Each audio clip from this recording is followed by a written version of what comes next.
Donald Trump দ্বিতীয় মেয়াদে ক্ষমতার মসনদে বসার 1 বছর, আরও 3 বছর মার্কিন প্রেসিডেন্টের দায়িত্বে থাকবেন তিনি। তবে এই অল্প সময়ে ট্রাম্প বিশ্বকে দেখিয়েছেন ক্ষমতার দাপট থাকলে আন্তর্জাতিক আইনের তোয়াক্কা কিংবা কংগ্রেসের অনুমতির প্রয়োজন হয় না।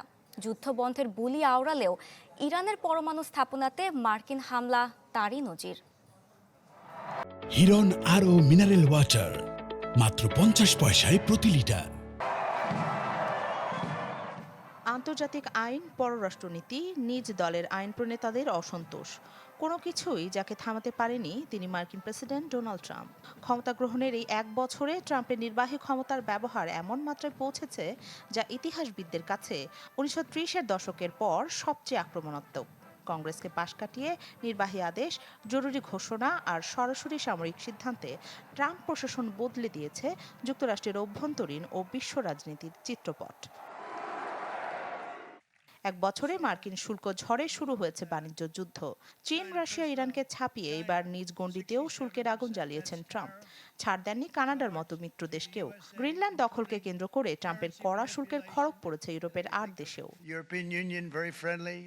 এই 1 বছরে ইরানের পারমাণবিক স্থাপনায় হামলা থেকে শুরু করে ভেনেজুয়েলার প্রেসিডেন্টকে তুলে এনে যুক্তরাষ্ট্রের আদালতে বিচারের মুখোমুখি করার মতো দৃশ্যের সাক্ষী হয়েছে বিশ্ব। খনি সমৃদ্ধ গ্রিনল্যান্ডের দিকেও এখন নজর যুক্তরাষ্ট্রের। দায়িত্ব নেওয়ার প্রথম দিনে নির্বাহী আদেশে অভিবাসন নীতিতে কড়াকড়ি আরোপ করেন ট্রাম্প। 1 বছরে 1 লাখের বেশি ভিসা বাতিল করেছে যুক্তরাষ্ট্র। আর 2026-এর শুরুতেই 75টি দেশের ভিসা স্থগিতের সিদ্ধান্তে দুশ্চিন্তায় যুক্তরাষ্ট্রে পাড়ি জমাতে ইচ্ছুক বহু মানুষ।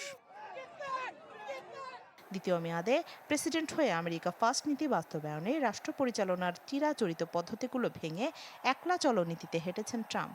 এ ধারাবাহিকতায় জাতিসংঘের 31টি সহ 66টি সংস্থা থেকে বেরিয়ে যাওয়ার সিদ্ধান্ত নিয়েছে যুক্তরাষ্ট্র।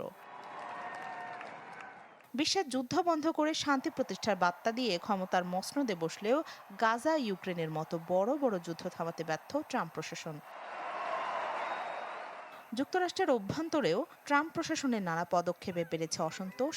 ফেডারেল সরকারের আকার ছোট করে একাধিক সংস্থা ভেঙে দিয়েছেন তিনি। অবৈধ অভিবাসীদের ধরপাকড় ও বহিষ্কার, ডেমোক্রেট শাসিত শহরে ন্যাশনাল গার্ড মোতায়েনের মতো সিদ্ধান্ত জনমনে বাড়িয়েছে আতঙ্ক। নানা আলোচনা সত্ত্বেও যুক্তরাষ্ট্রের অর্থনীতি ইতিহাসের সবচেয়ে শক্তিশালী অবস্থায় আছে এমন দাবি ট্রাম্পের। তবে বাস্তবে মূল্যস্ফীতি ও জীবনযাত্রার ব্যয় নিয়ে সাধারণ মানুষের উদ্বেগ বেড়েছে। সর্বশেষ রয়টার্স ইপসোস জরিপ অনুযায়ী 58% আমেরিকান ট্রাম্পের কর্মকাণ্ডে অসন্তুষ্ট। ট্রাম্পের মেয়াদ শেষ হতে হতে বিশ্ব যে ঠিক কোন চেহারা নেবে সেই ভাবনায় এখন পৃথিবী জুড়ে। রাখি জেসমিন, চ্যানেল 24।